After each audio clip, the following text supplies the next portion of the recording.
Out of the way of the visuals here, but I think it's important to start with I want to start with one piece about Pfizer, where we were and where we are today. Back in 1990, is this focused for you? Okay, good. Back in 1990, 18 short years ago, the company was 50% focused on medicines, producing new medicines, and the rest of it was all sorts of other stuff. Consumer health care things, razor blades, bubble gum, ointments, and all kinds of other things, medical devices, animal health, things like that, the non-healthcare stuff, all kinds of things, just a wide variety of things that were made up of Pfizer. Back in the mid part of 2002, 2003-ish, our CEO at the time made a conscious effort to get rid of much or most of all of that other stuff, so that we could focus on producing medicines.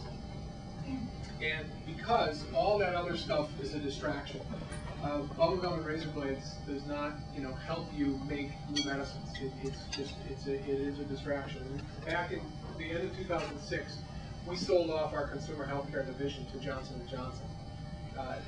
So that we could, again, continue to focus. About 5% of the company today, so we're 95% of producing new medicines, about 5% focused on the development of animal medicines, because there's a huge benefit and there's great synergies in producing animal medicines while you're producing human medicines. And that's an area that I believe we will be involved in for quite some time to come. So we're very pleased about that. Oops, wrong button. What we're involved in is across virtually all of the major therapeutic areas. I was going to skip by this because of your question about how we make choices and what kind of areas that we're involved in. It is really answered here. We were about 155,000 employees in the end of 2003. Today we're about 85,000. So we've almost cut the workforce in the company.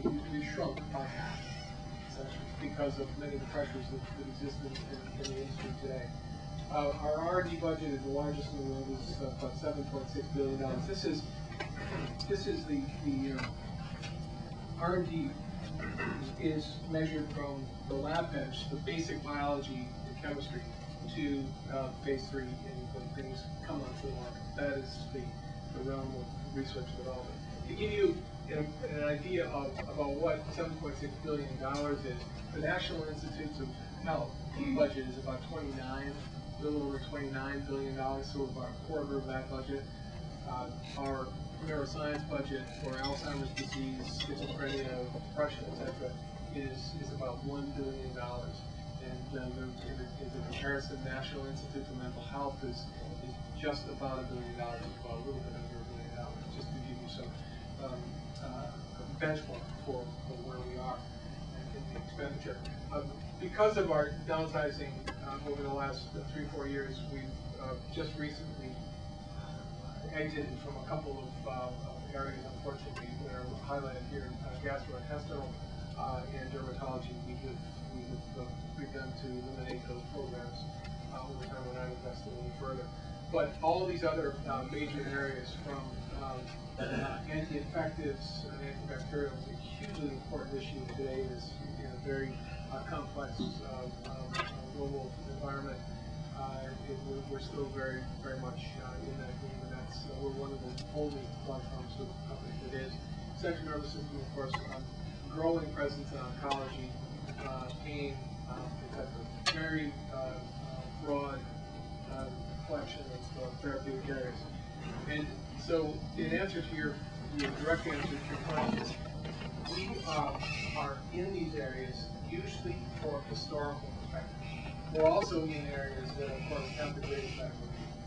Out of the neuroscience area, for instance, the most important disease in the central nervous system, as far as the number of people, and everybody has to be very careful about how you state something like that. The most important and growing problem in the central nervous system, of course, is Alzheimer's disease. You can argue about the impact of